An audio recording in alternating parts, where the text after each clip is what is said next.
Remote landscapes often conceal sudden violence, thudding impacts, ripped metal, and churning water where survival can flip in seconds. Travelers, researchers, and seasoned locals each find their routines shattered by raw, territorial force. From a family trapped in an expedition truck to a biologist cornered in a Slovenian river, these moments redefine fear. In this video, we'll uncover 6 chilling encounters of bear attacks on humans in remote wilderness settings across the globe, exploring the raw power of nature and the thin line between adventure and peril. On November 18, 2025, the Volkov family was navigating the remote forests of southeastern Russia, an expansive wilderness region bordering a neighboring country and the Sea of Japan. This area, known for its dense taiga forests and sparse human population, had long been home to a massive subspecies of brown bear, closely related to the grizzly and considered one of the largest predators in Asia. The region's isolation made it a popular destination for adventurous families seeking to experience true wilderness, though local authorities frequently warned travelers about the unpredictable nature of the wildlife that roamed these ancient forests. Dmitry and Elena Volkov, along with their 2 daughters, 14-year-old Anya and 11-year-old Katya, had been traveling through the region in their modified expedition truck for nearly a week. The vehicle, a robust former military transport converted for long-distance travel, served as both transportation and shelter, equipped with sleeping bunks, a small cooking area, and exterior storage compartments for food and supplies. The family had been documenting their journey through the far eastern reaches of Russia, hoping to reach coastal areas before winter weather made the rough logging roads impassable.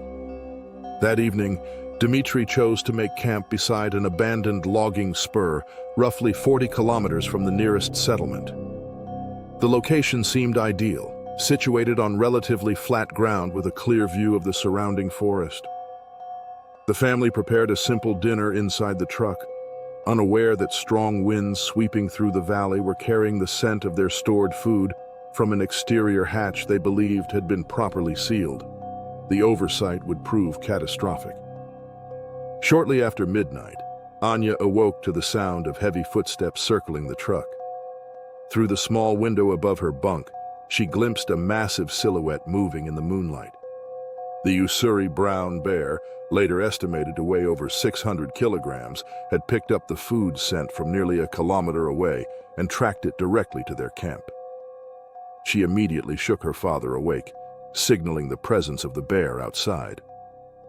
Dmitry moved carefully to the front cab, peering through the windshield at the enormous animal now fully visible in the truck's exterior lights.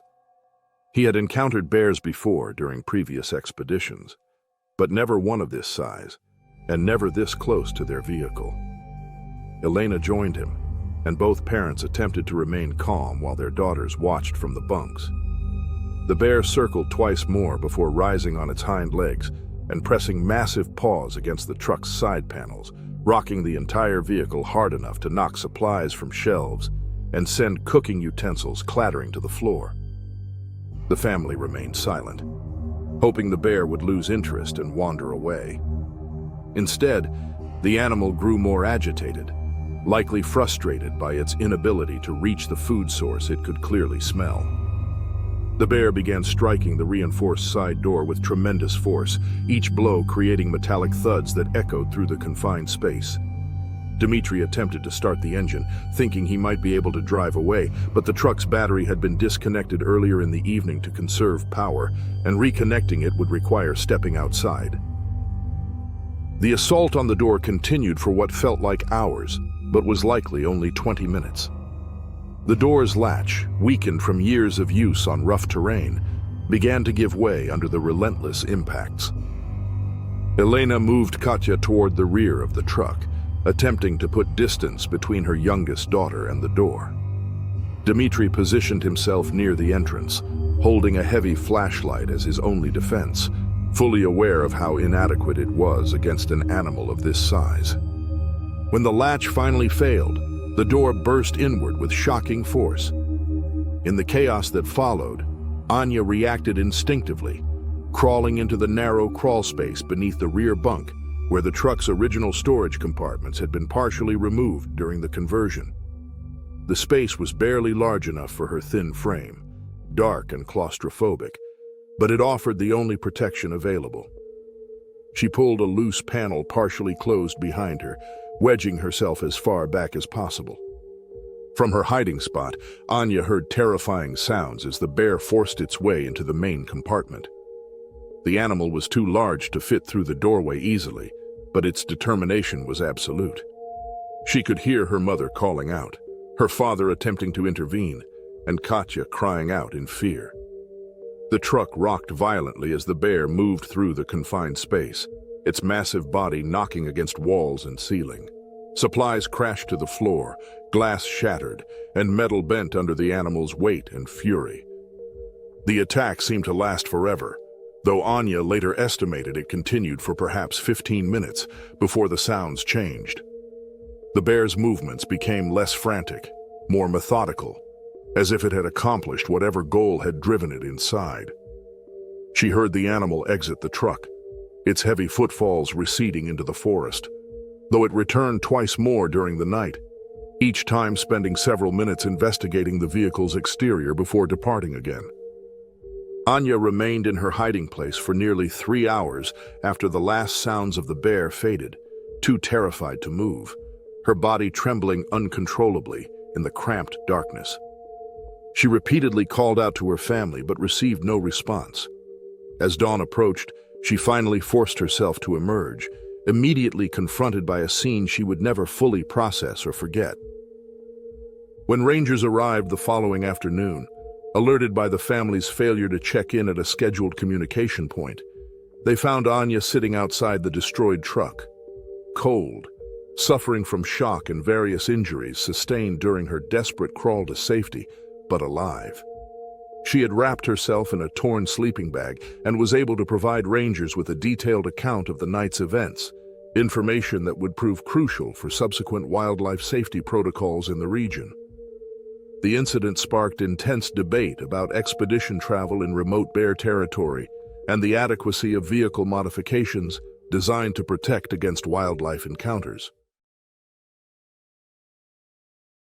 On August 12, 2022, commercial fisherman Derek Madsen found himself facing an unexpectedly dangerous situation on the Kodiak Archipelago, a chain of islands off the southern coast of Alaska, known for hosting one of the world's densest populations of large brown bears. The archipelago, comprising roughly 5,000 square miles of rugged mountains, boggy lowlands, and rocky shorelines, had supported the Kodiak bear for thousands of years. These enormous animals, some exceeding 700 kilograms, thrived on the region's steady salmon returns, nutrient-rich vegetation, and expansive berry thickets.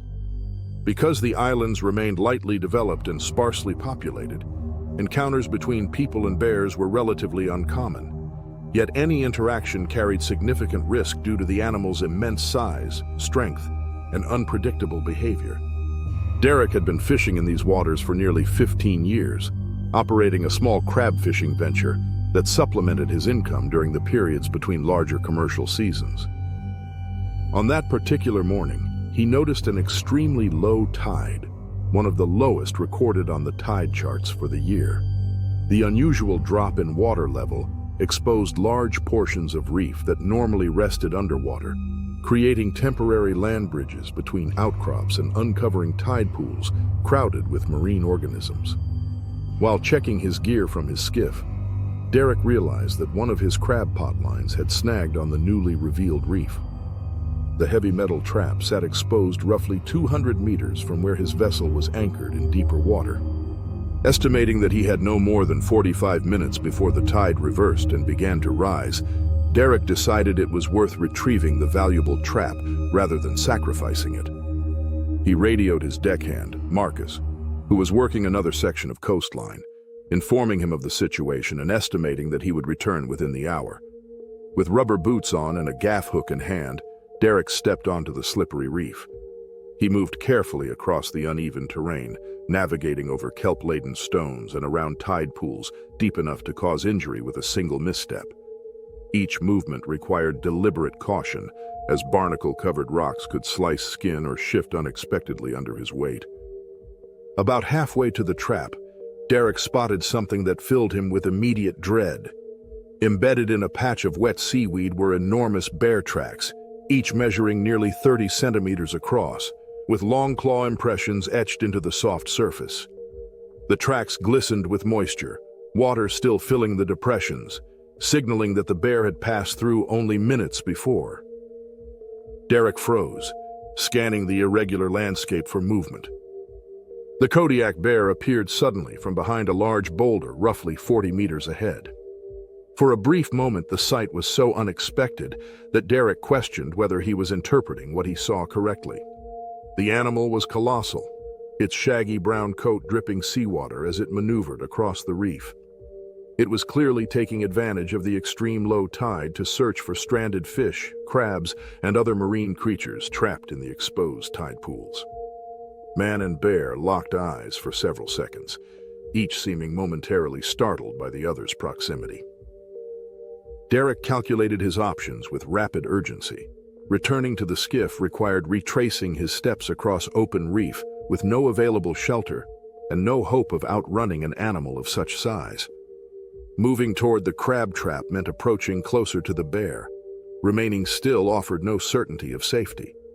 Before he could choose a course of action, the bear began advancing, not at a full charge, but at a deliberate ground-eating trot that closed the distance far faster than Derek had anticipated.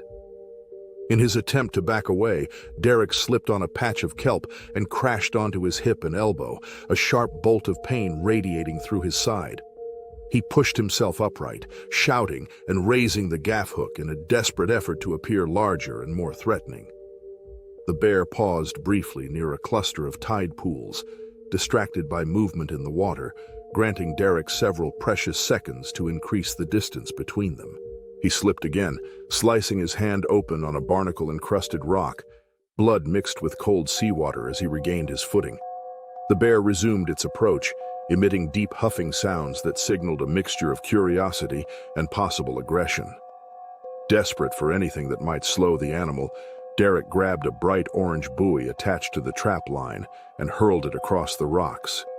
The buoy bounced erratically, drawing the bear's attention long enough for Derek to retreat farther. The brief distraction ended as the bear resumed watching Derek, who now heard the unmistakable sound of the returning tide. Water surged into channels and pools around him, flooding areas that had been dry minutes earlier. Recognizing that the incoming tide might serve as his only chance, Derek made the decision to move toward deeper water, hoping he could swim back to the skiff before the bear chose to follow. He splashed through rising water, the frigid temperature numbing his legs and tightening his chest. The bear followed only to the edge of the last exposed rocks, hesitant to move into deeper channels. The tide rose quickly, climbing from Derek's ankles to his knees and then to his waist as he pushed through the churning current. Marcus, hearing the escalating commotion, maneuvered the skiff as close to the submerged reef as safety allowed. Derek, exhausted, bruised, and trembling from cold and adrenaline, reached the boat with the last of his strength. Marcus pulled him aboard, and Derek collapsed onto the deck, gasping for breath. The bear remained on the final sliver of rock until the advancing tide forced it to retreat. The incident left Derek with a lasting respect for the volatility inherent in working near bear habitat and a permanent scar on his right hand to remind him how swiftly a routine task could shift into a life-threatening ordeal. On March 7, 2023, glaciology researcher Nora Vang worked alone on the remote Norwegian archipelago of a high Arctic island chain situated roughly halfway between mainland Norway and the North Pole. The territory, one of the northernmost permanently inhabited regions on Earth, served as a crucial site for studying climate change and Arctic ecosystems. It was also home to an estimated 3,000 polar bears, outnumbering residents by nearly 3 to 1. Local regulations required anyone traveling outside established settlements to carry defensive equipment, underscoring the constant risk posed by these powerful predators in their natural environment. Nora had been stationed at a small research facility for 3 weeks, collecting data on meltwater channels that had begun forming earlier than usual due to unseasonably warm temperatures. The premature thaw created unstable ice conditions across the region, with hidden fissures and hollow sections forming beneath surfaces that appeared solid. That morning, she hiked roughly 2 kilometers from the base station to measure flow rates within a newly exposed system of channels along a steep ice ledge overlooking a frozen fjord. Although familiar with the terrain, she remained cautious, knowing that changing weather patterns increased unpredictability in areas once considered stable. The wind that day was exceptionally fierce, pushing with enough force to make each step laborious and filling the air with blowing snow that reduced visibility to no more than 20 meters. She wore multiple insulated layers, her face shielded by goggles and fabric that left only a narrow opening for breath. The harsh conditions slowed her progress and complicated her work, yet the data she gathered would significantly support predictive models concerning accelerated ice loss across the Arctic, which had become a central focus of her long-term research goals. Unbeknownst to her, a large male polar bear had detected her scent from downwind and had been following her trail across the frozen terrain for nearly 15 minutes. Despite their size, polar bears moved with quiet precision across snow and ice, their padded paws distributing weight evenly while their white coats allowed them to blend seamlessly into the landscape. The bear's intentions remained uncertain. Curiosity often motivated such approaches, though hunger or perceived opportunity could shift behavior toward predation with alarming speed. Nora knelt beside a sensor array and removed her thick gloves to adjust the equipment's settings. The cold immediately stung her exposed fingers. As she worked, the ice beneath her emitted a sharp crack that echoed through the muted environment. Instinctively, she jerked backward, losing balance on the narrow ledge and sliding sideways. Her hip and hands struck jagged ice formations, tearing through an outer clothing layer and scraping the skin beneath. Pain radiated through her left side as she scrambled to regain secure footing. When she turned to assess the damage and determine her next move, she froze. Less than 10 meters away, a polar bear stood directly in the path she had used to reach the ledge. The animal was enormous, likely weighing around 400 kilograms, its dark eyes fixed on her with focused interest. Its position blocked any retreat along the ledge, placing her within immediate striking distance should it choose to advance. Her training surfaced despite the rush of adrenaline. She slowly reached for the ice axe secured to her pack, careful to avoid abrupt movement. With trembling hands, she struck the axe repeatedly against the ice, producing metallic clangs that reverberated across the frozen landscape. She projected her voice as forcefully as the wind allowed, attempting to appear formidable rather than vulnerable in the bear's assessment. The bear stepped closer, exhaling deeply, its breath forming clouds in the frigid air. It lifted its head to evaluate sense and movement. Nora remembered the emergency flare attached to her belt, an item she always carried but had never expected to rely upon. She struggled to release it with numbed fingers, nearly dropping the device before successfully pulling the ignition cord. The fear of losing it entirely intensified her focus. The flare ignited with a brilliant red glare and a sharp hissing sound, scattering sparks in stark contrast to the white surroundings. Nora held it aloft, moving it in broad, deliberate arcs while continuing to project her voice. The bear recoiled slightly, unsettled by the sudden light and noise, though it did not withdraw completely. Instead, it began circling along the outer edge of the ledge, testing different angles of approach, as if evaluating whether this unexpected disturbance warranted persistence or retreat. For several minutes, stretched by tension into what felt far longer, she maintained her defensive stance, waving the flare until its light began to fade. The bear continued its slow circling pattern, occasionally pawing at the ice in contemplation. Its movements indicated that it was not in an urgent state of hunger, a factor that likely prevented escalation. A starving bear would have moved with far more determination. As the flare sputtered out, the bear seemed to reach a decision, It turned away from the ledge and moved back across the ice field toward the fjord, where hunting opportunities were far more reliable than a noisy, unpredictable human brandishing fire. Nora remained motionless until the animal vanished into the blowing snow, ensuring that it had fully committed to withdrawing. When she finally began her retreat, she realized that her left hand had developed early signs of frostbite. 3 fingers displayed a pale, waxy discoloration characteristic of tissue damage. Her hip pulsed with deep bruising, and the scrapes on her hands had begun to bleed inside her gloves. The return hike to the research station took nearly twice as long as the outbound trek, with frequent pauses to scan the surroundings for any indication that the bear had doubled back.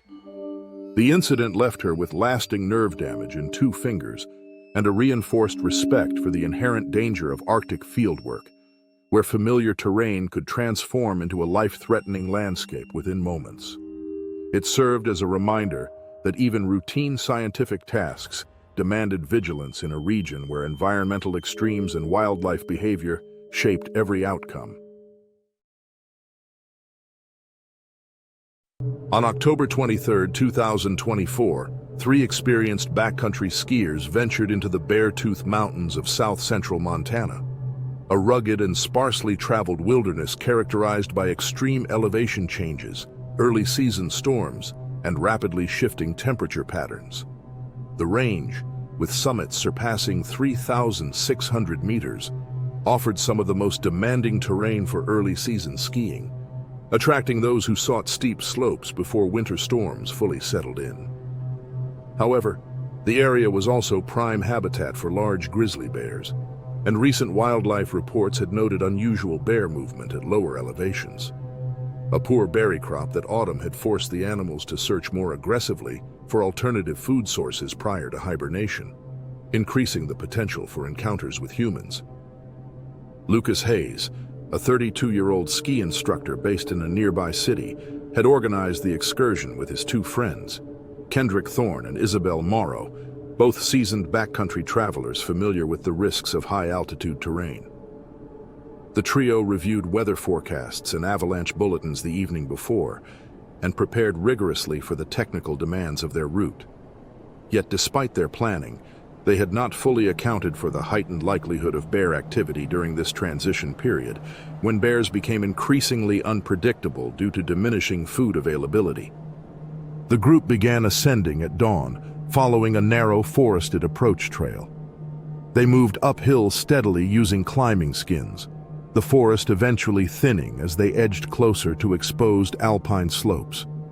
Fresh snow from the previous night blanketed the ground, creating ideal skiing prospects, but masking any wildlife tracks or sign. The air was crisp and quiet, the soundscape limited to their controlled breathing, the low click of bindings, and the whisper of skins sliding across snow. Around 2 hours into their ascent, the terrain funneled into a steep, narrow section bordered by rocks and dense brush. As they maneuvered carefully through this constricted corridor, Kendrick spotted movement ahead near a creek. Before he could alert the others, a large male grizzly emerged abruptly from the vegetation. Its coat was thick and dark with autumn density, and its posture indicated that the presence of humans had startled it. Grizzly bears, unlike smaller bear species, often reacted to surprise encounters with defensive aggression rather than retreat. This behavioral pattern intensified during seasons when food was scarce, pushing the animals into a heightened state of stress and urgency. The bear charged almost immediately, closing the distance with alarming speed. Lucas, positioned slightly ahead of Kendrick and Isabel, found himself directly in the animal's path. He attempted to remove his skis and prepare his poles as makeshift defensive tools, but the bear reached him in seconds. It struck him with overwhelming force, sending him sideways into a rock formation. The impact was severe, and Lucas collapsed onto the snow, motionless. Kendrick and Isabel reacted instantly, shouting and raising their poles in an attempt to divert the bear's attention from their injured friend. The bear, instead of fleeing from the noise, redirected its aggression toward the 2 remaining skiers.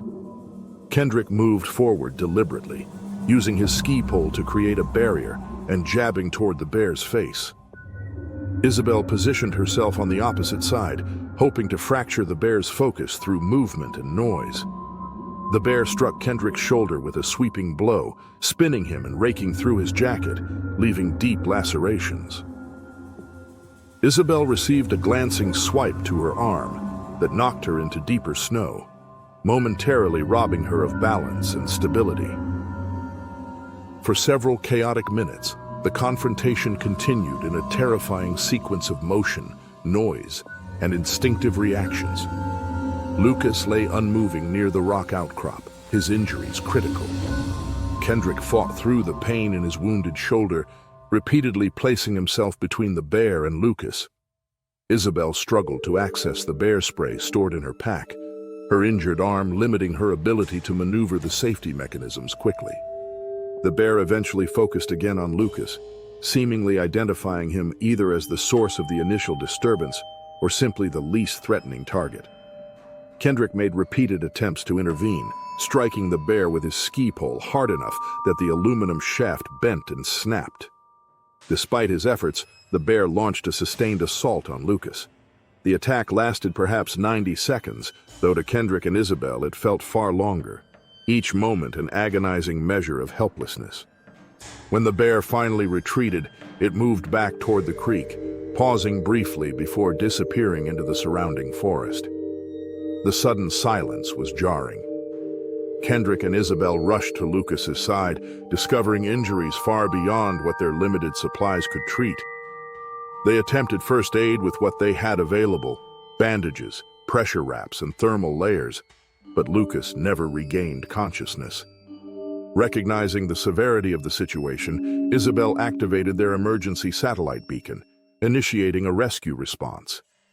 Due to the remoteness of their location, the rescue helicopter required over an hour to reach them, navigating turbulent winds and early winter clouds. When the responders arrived, they confirmed the inevitability of the outcome. Lucas had succumbed to his injuries within minutes of the bear's final attack, the trauma too extensive for survival even under optimal circumstances.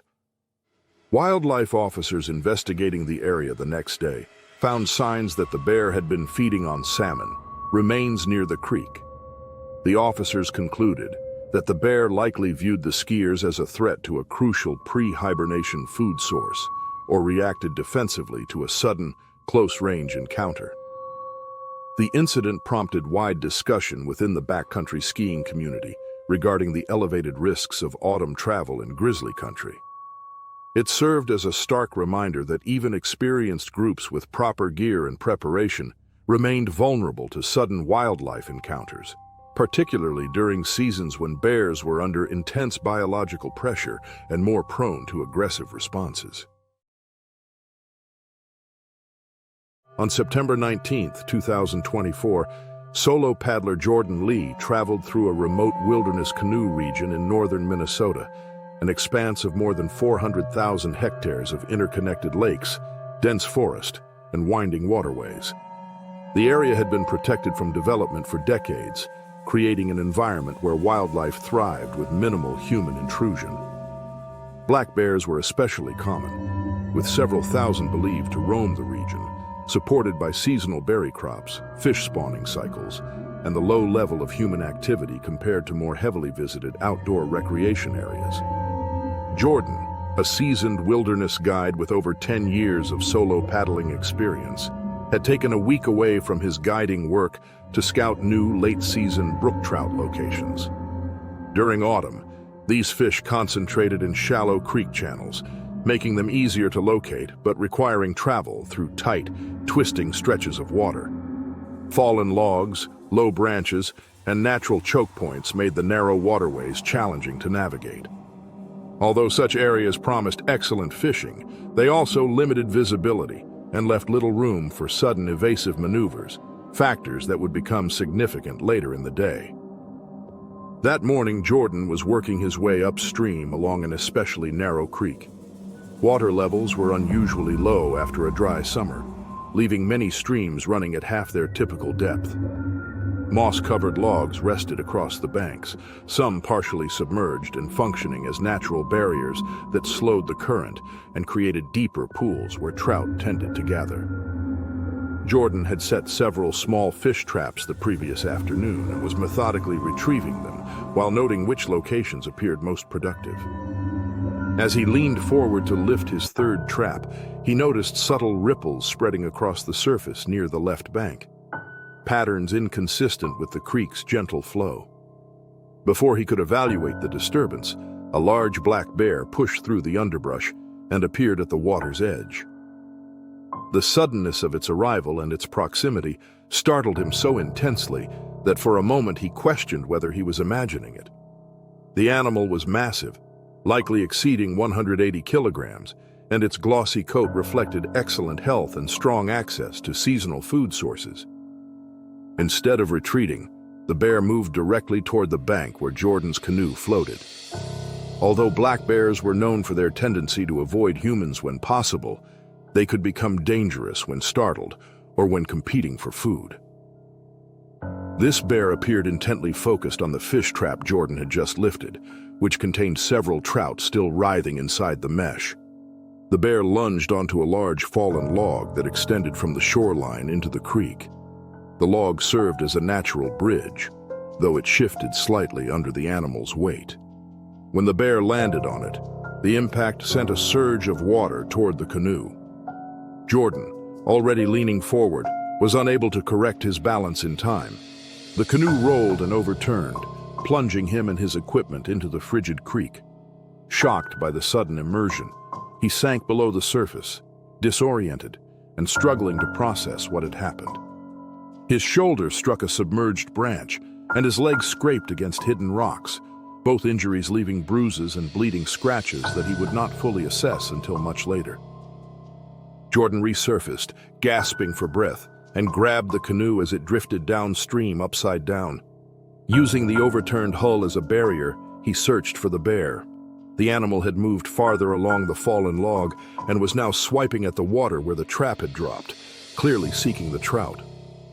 With his free hand, Jordan reached for his drifting paddle and managed to pull it close. He began splashing water toward the bear, not attempting to strike it, but trying to create disruptive motion. When he attempted to shout, his voice barely rose above a strained rasp, his lungs still recovering from the cold shock. The bear paced around the overturned canoe, its behavior indicating uncertainty rather than direct aggression. It approached, sniffed the air, pawed at the water, then backed away before circling again from a different direction. This continued for what Jordan estimated to be 4 or 5 minutes, though stress and cold distorted his sense of time.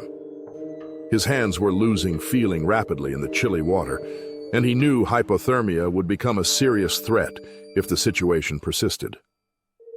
Eventually, something upstream, perhaps movement, scent, or simple instinct, drew the bear's attention. It paused, lifted its head, then turned and pushed back through the dense forest in the same direction from which it had arrived. Jordan remained still, clinging to the canoe until the sounds of branches and foliage snapping under the bear's weight faded completely. Only then did he attempt to right the canoe and evaluate the damage. Much of his equipment had spilled out during the capsize, including his food supply, emergency radio, and one of his paddles. His hands were scraped raw from gripping the sharp edges of the aluminum hull, and the cut on his leg continued to bleed, though not at a level requiring immediate medical intervention. Jordan guided himself and the canoe to a shallow section near the opposite bank.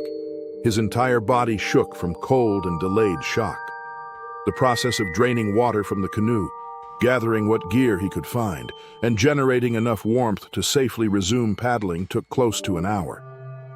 By the time he felt capable of continuing downstream toward his base camp, the sun was already sliding lower behind the tree line. The encounter left Jordan with a renewed respect for how quickly even familiar wilderness environments could become hazardous. It illustrated how wildlife following natural food patterns might interpret human activity as competition, leading to dangerous situations far from help in remote terrain where even minor incidents could escalate rapidly. On June 14, 2025, wildlife biologist Maya Novak conducted field research along a remote tributary of the Socha River in northwestern Slovenia, where the Julian Alps descend steeply toward the Adriatic coastal plain. Over recent decades, this region had undergone a remarkable ecological recovery, with European brown bear populations rebounding after sustained conservation efforts. Slovenia now hosted one of the healthiest bear populations in Central Europe, with estimates suggesting more than 500 individuals occupied the country's forests and mountain valleys. Although these animals normally avoided human contact, they had grown bolder in areas where natural food sources concentrated, particularly during spawning periods, when rivers filled with migrating fish. Maya monitored freshwater fish populations for a national environmental agency, collecting data on spawning cycles and overall stream health to support long-term conservation planning. That morning, she had driven an hour from the closest village, then hiked 3 kilometers along an overgrown footpath to reach a designated monitoring station she had established 2 weeks earlier. The location's scientific value came from its pristine conditions, though its isolation meant she carried only basic safety equipment and had notified her supervisor of her expected return time. The tributary where she worked remained shallow in summer, typically no deeper than her knees, with a rocky substrate and remarkably clear water that made it easy to observe fish behavior. She moved deliberately through the current, checking each trap and recording specimen data before releasing the fish back into the stream. She had completed 4 sites without issue and was preparing to examine the 5th, situated in a deeper pool where brown trout gathered while waiting for optimal spawning conditions.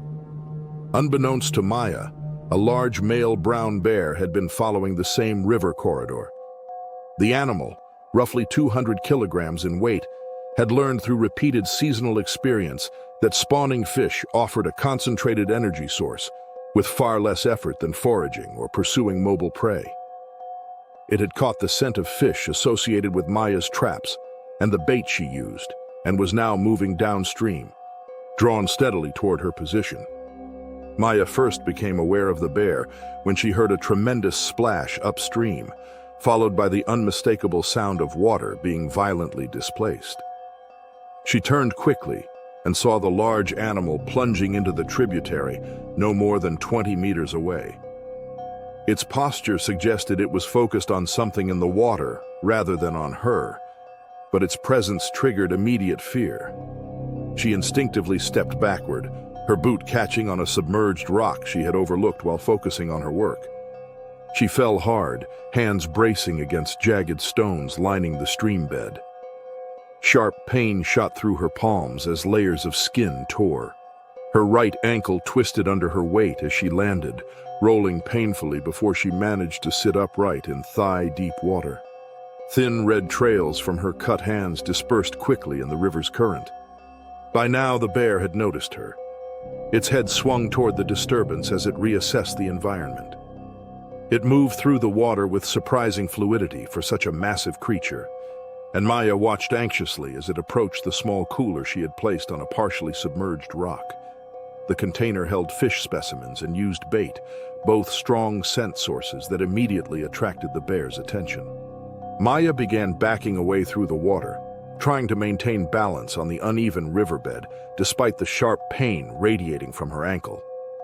Running was likely to trigger pursuit, yet remaining close to both the cooler and the bear posed an obvious danger. The animal nudged the cooler with a heavy paw, knocking it into deeper water, where it began drifting downstream. The bear followed, apparently focused more on the scent and movement than on her. This brief distraction offered Maya a narrow window of opportunity. Roughly 15 meters away, a small riverbank outcrop rose above the waterline. Exposed roots and a steep earthen wall provided potential handholds.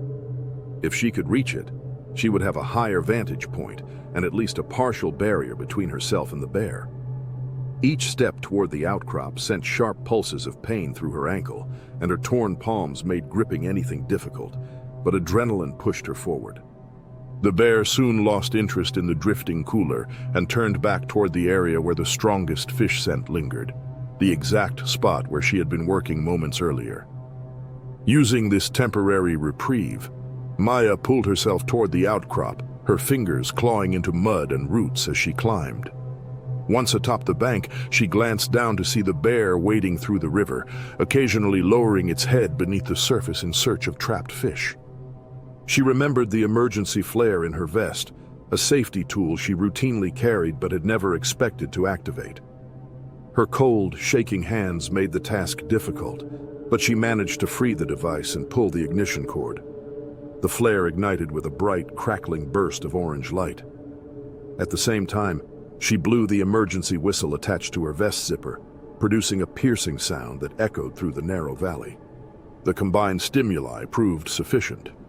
After a final glance toward the water, the bear exited the river on the opposite bank and disappeared into dense forest, leaving Maya soaked, bleeding, and trembling on her precarious perch. She remained there for nearly 20 minutes, scanning the river and surrounding vegetation for any sign of the animal's return, before beginning the slow, painful hike back to her vehicle. The encounter left Maya with permanent scarring on both palms and a heightened wariness toward conducting fieldwork alone in areas where predators congregated around seasonal food sources. It reinforced how quickly routine research tasks could become life-threatening when wildlife activity, seasonal patterns, and human presence aligned unexpectedly, even in regions she had studied for years.